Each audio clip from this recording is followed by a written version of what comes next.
نماز میں وسوسے بہت آتے ہیں, کیسے بھگایا جائے؟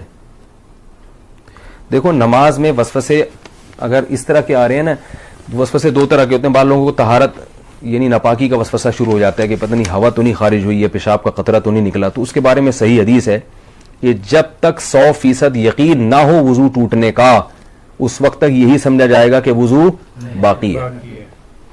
اب جو وسوسے کا مریض ہے اس کو یہ شبہ ہوتا ہے پتہ نہیں مجھے 100% یقین ہو رہا ہے کہ نہیں ہو رہا ہے, تو اس کا علماء نے حل لکھا ہے کہ اگر آپ قسم اٹھا کے کہہ سکیں نا, کوئی اس وقت پوچھے کہ بھئی آپ کی ہوا خارج ہوئی ہے یا پیشاب کا قطرہ نکلا ہے, تو آپ قسم اٹھا کے بولیں اللہ کی قسم ہوا خارج ہوئی ہے, تو یہ اس کی علامت ہے آپ کو 100% یقین ہے. یعنی اگر آپ قسم اٹھا سکتے ہو تو کہا جائے گا کہ وضو ٹوٹا ہے. لیکن جو وہمی ہے نا وہ کہے گا پتہ نہیں میں قسم اٹھا سکتا ہوں کہ نہیں اٹھا سکتا. یہ بھی ہوتا ہے. اگر کوئی اس وقت مجھ سے پوچھے تو میں کیا قسم اٹھا سکتا ہوں, تو یاد رکھو اگر آپ کو اس میں ڈاؤٹ ہو رہا ہے اس کا مطلب آپ قسم نہیں اٹھا سکتے, کیونکہ جب آپ نے کوئی یقین ہوتا تو کہتے ابھی رات کا وقت ہے نا, میں آپ سے پوچھوں بھائی ظہر ہے یا رات ہے, تو آپ قسم اٹھا کے فوراً, کوئی کتنا ہی وہم کا مرض ہو آپ قسم اٹھانے میں ہچکچاؤ گے نہیں. تو اگر یہ ہو رہا ہے پتہ نہیں قسم اٹھا سکتا ہوں, تو یہ اس کی علامت ہے کہ آپ قسم نہیں اٹھا سکتے اور آپ کا وضو نہیں ٹوٹا. پھر یہ فکر نہ کریں کہ حقیقت میں ہوا خارج ہوئی ہے نہیں ہوئی ہے, بس اللہ اس کے رسول نے جب کہہ دیا کہ آپ کا وضو باقی ہے تو وضو باقی ہے. دوسرا وسوسہ تجوید کا ہوتا ہے. الحمدللہ کو الحمد پتہ نہیں ہا حلق سے نکل رہا ہے کہ نہیں نکل رہا, یہ بھی ہوتا ہے. اتنی زور زور سے پڑھتے ہیں کہ ساتھ والے کے لیے نماز پڑھنا مشکل ہو جاتا ہے. تو ایسے وسوسے کے مریض کو چاہیے بس جلدی سے پڑھ لیا کرے. کسی نے بڑا اچھا ملفوظ بھیجا حضرت ڈاکٹر عبدالحی رحمۃ اللہ علیہ کا, کہ ان کے پاس ایک شخص آیا اور کہنے لگا میرے تو سجدے ہی بیکار ہیں, میری تو نماز ہی بیکار ہے, نماز میں دل ہی نہیں لگتا اور وسوسے آتے ہیں اور پتہ نہیں کہاں توجہ ہوتی ہے, ایسی نماز کا کیا فائدہ, ایسے سجدوں کا کیا فائدہ. انہوں نے کہا یہ جو تم عجیب سی اور عجیب سے سجدے کر رہے ہو جس میں تمہیں وسوسے آ رہے ہیں, کیا یہ سجدہ مجھے کر سکتے ہو ایسا سجدہ؟ انہوں نے کہا نہیں یہ تو نہیں کر سکتا. کتنی کیا پیاری دلیل ہے. انہوں نے کہا اس کا مطلب ہے کہ یہ وہی سجدہ ہے جو صرف کس کے سامنے ہوگا, اللہ کے سامنے. اس کا مطلب یہ قبول ہو رہا ہے, تبھی یہ کسی اور کے سامنے نہیں ہو سکتا. تو وہم کے مریض کو چاہیے بھائی, اسی طرح جن لوگوں کا نماز میں دل نہیں لگتا, خیالات آ رہے ہیں, بھائی ہے تو نماز نا, یہی خیالات والی نماز آپ کسی اور کے سامنے کھڑے ہو کر کبھی نہیں پڑھو گے, یہ اللہ ہی کے لیے. تو یہ اس سے میں نے یہ سنا, مجھے اتنا فائدہ ہوا, میں نے کہا دیکھو یار کتنی حوصلے کی بات کر لی انہوں نے. بھائی ٹوٹی پھوٹی لنگڑی لولی نماز ہے تو اللہ کے لیے نا, باقی ظاہر ہے دن بھر محنت مزدوری کریں گے تو خیالات تو آئیں گے. خیال تو ایسی چیز ہے جتنا بھگاؤ اور آئے گا. وہ لطیفہ سنا ہے کتے والا, وہ ایک پیر صاحب نے کسی کو, جعلی پیر تھے نا تو یہ تعویذ گنڈوں کا کام بہت کرتے ہیں, تو انہوں نے کسی کو تعویذ دیا اور 50-60 ہزار روپے اس تعویذ کی قیمت لی. اس دیہاتی کو کہا کہ یہ تعویذ ہے 50-60 ہزار روپے کا ہے, اور اب ان کو پتا تھا اثر ورثہ تو کچھ ہوگا نہیں, تو پیسے یہ مانگنے آ جائے گا. تو انہوں نے اس گنوار کو, دیہاتی کو کہا یہ تعویذ جب اثر کرے گا جب گھر میں جب تم داخل ہونا اس تعویذ کو لے کے, تو کالے کتے کا تصور دماغ میں نہیں ہونا چاہیے. اب آپ بتاؤ کون گھر میں داخل ہوتا ہے تو کالے کتے کا تصور ہوتا ہے؟ کسی کے بھی نہیں ہوتا. انہوں نے بولا جب گھر میں جاؤ گے تو کالا کتا نہیں ہونا چاہیے. اب وہ کہہ رہے یار 50 ہزار روپے خرچ ہو گئے, اور اگر کالا کتا دماغ میں آ گیا تو سارا تعویذ ضائع. اب وہ بار بار کہہ رہے یار یہ کالا کتا نکلے کسی طریقے سے, چھٹک رہا ہے یوں کر کے کالا کتا. وہ جتنا نکالو گے اتنا ہی دماغ میں آ رہا ہے. اب گھر کی دہلیز پہ پہنچ گیا تو یوں کر کے کتا نکال رہا ہے, کتا نکال رہا ہے, اور آ بھی کالا ہی رہا ہے. کہہ رہے کمبخت ایک تو آ بھی کتا رہا ہے اور اوپر سے کالا ہی آ رہا ہے. بھائی 3 دن تک یہ کرتا رہا ہے, گھر میں داخل ہی نہیں ہو رہا, بچوں کو باہر نکال دیا, کھانا ادھر ہی دو مجھے, جب کتا نکلے گا تو گھر میں داخل ہوگا میں. لیکن کتے نے تو اور گھسنا تھا. بالآخر یہی ہوا کہ گھر میں گیا تو ذہن میں کتا تھا.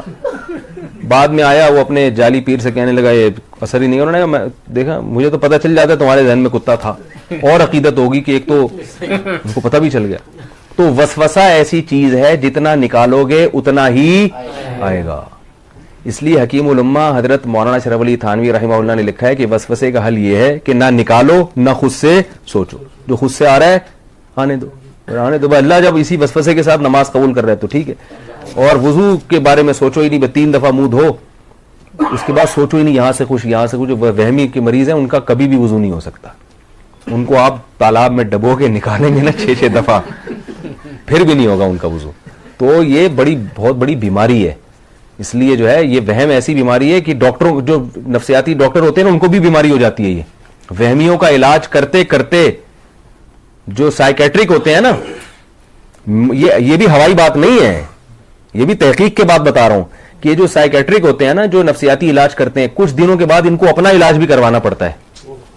یہ حقیقت ہے, آپ کسی ڈاکٹر سے پوچھ لیں, کسی اپنے سے بڑے ڈاکٹر کے بعد بیٹھے ہوں گے کہ مجھے یہ ہو رہا ہے, ٹھیک ہے نا, کیونکہ ہر وقت ان کے پاس ایسے مریض آ رہے ہیں جو الٹی باتیں کر رہے ہیں, تو تھوڑے دن میں یہ بھی الٹے سوچنا شروع ہو جاتا ہے. کوئی نارمل بندہ ہی نہیں آتا ان کے پاس. تبھی میں وہمیوں سے بہت ڈرتا ہوں. کسی کو طلاق کا وہم ہو گیا, کسی کو جناب طہارت کا وہم ہو گیا, تو زیادہ فون آتے ہیں, پھر میں اس کو وہمیوں کی لسٹ میں ڈالتا ہوں. میں کہ بھائی تو پاگل ہے, ہم کو تو نہیں پاگل بنانا, تو ہم بھی یہی سوچنا شروع کر دیں. میں 2-4 دفعہ اب نہیں بتاؤں گا مسئلہ. تو وہ کیا ہوا تھا, وہ اسی طرح ایک بندہ کیا, اس کو وہم ہو گیا تھا کہ میں بندر ہوں. تو وہ ڈاکٹر صاحب کے پاس گیا, ڈاکٹر صاحب مجھے وہم ہے کہ میں بندر ہوں. ڈاکٹر نے کہا پنکھے سے نیچے اتر کے تو بات کروں گا نا بھائی میں. تو وہ ایک اور ہے نا کہ ایک ڈاکٹر تھا ایک آدمی, اس کو 1 کے 2 نظر آتے تھے. ڈاکٹر کے پاس گیا کہ مجھے 1 کے 2 نظر آتے ہیں, کوئی علاج بتائیں. ڈاکٹر نے کہا آپ تینوں کو یہ بیماری ہے کیا؟ آپ تینوں آدمی کو یہ بیماری.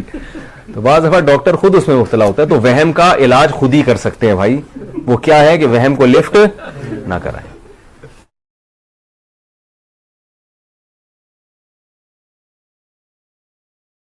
محمد ابدال انڈیا سے 4-5 سال سے میں معدے کی بیماری میں مبتلا ہوں. میرا وضو نہیں ٹھہرتا, میں نمازیں کیسے پڑھوں؟ کچھ دن بعد عمرے پر بھی جانا ہے. طواف کے دوران وضو نہیں رہ سکے گا, رہنمائی فرمائے. میں بہت پریشان, اس کی وجہ سے عبادت سے دل اٹھتا جا رہا ہے. بھائی جان اس میں کوئی پریشانی والی بات نہیں ہے. اگر مسلسل گیس کا مسئلہ ہے, نماز آپ گیس روک کے پڑھ ہی نہیں سکتے, کنٹینیو گیس خارج ہوتی ہے, تو پھر حدیث میں اس کا حل موجود ہے. نبی صلی اللہ علیہ وسلم نے ایسے معذور لوگوں کے لیے فرمایا کہ وہ ایک وضو کریں, اس سے اس ٹائم میں جتنی چاہے نمازیں پڑھیں, طواف بھی کر سکتے ہیں اس میں, اور پھر اگلے جب دوسری نماز کا وقت آئے تو پھر دوبارہ وضو کر لیں. تو دن میں آپ 5 دفعہ کم از کم لازمی وضو کریں ہر نماز کے لیے. لیکن اگر آپ وضو کر کے نماز پڑھ سکتے ہیں وضو توڑے بغیر, تو پھر آپ پر وضو کرنا لازم ہوگا.